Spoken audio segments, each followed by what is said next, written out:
Shalom, peuple de Dieu, je suis le frère Franck Boka et j'aimerais partager quelque chose avec vous. La chose est, ça touche beaucoup plus de gens qui ont des grandes destinées, des missionnaires.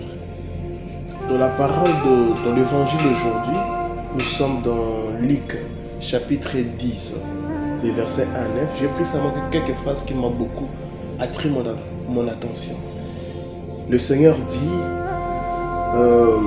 la moisson est abondante, mais les ouvriers sont peu nombreux.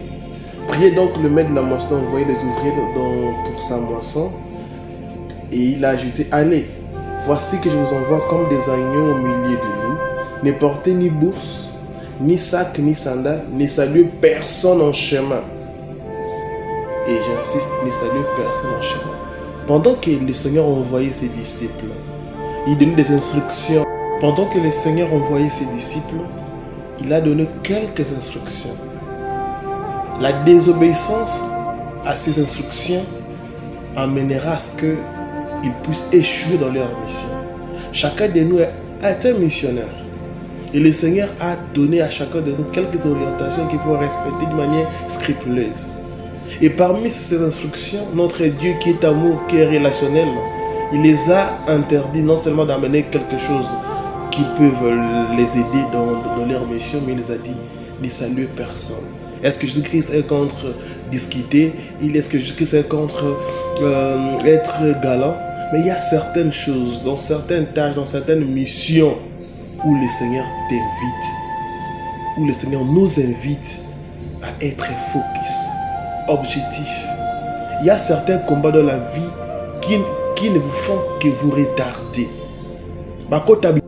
Bien-aimé, il a insisté, ne saluez personne. Ne saluez personne. Christ n'est pas contre les salutations, parce que lui, il est relationnel. Il nous impose cet amour. Mais si ces discussions, ces salutations en cours de route peuvent ralentir la durée de la mission, c'est déjà un obstacle. C'est déjà quelque chose qu'il faut éviter. Si les discussions sur la route peuvent influencer la qualité même de la mission, c'est déjà quelque chose qui va réduire les résultats. Bien, mais si le Seigneur t'appelle, si le Seigneur t'invite à faire quelque chose, respectez d'une manière rigoureuse tout ce que le Seigneur t'a dit. Ne perdez pas de temps à des combats inutiles. Combattez les bons combats. Il faut savoir c'est quel combat qui t'attend. Écoute mon frère, nous ne sommes pas obligés de répondre à tout ce que les gens disent. Tu n'es pas obligé de combattre toutes choses.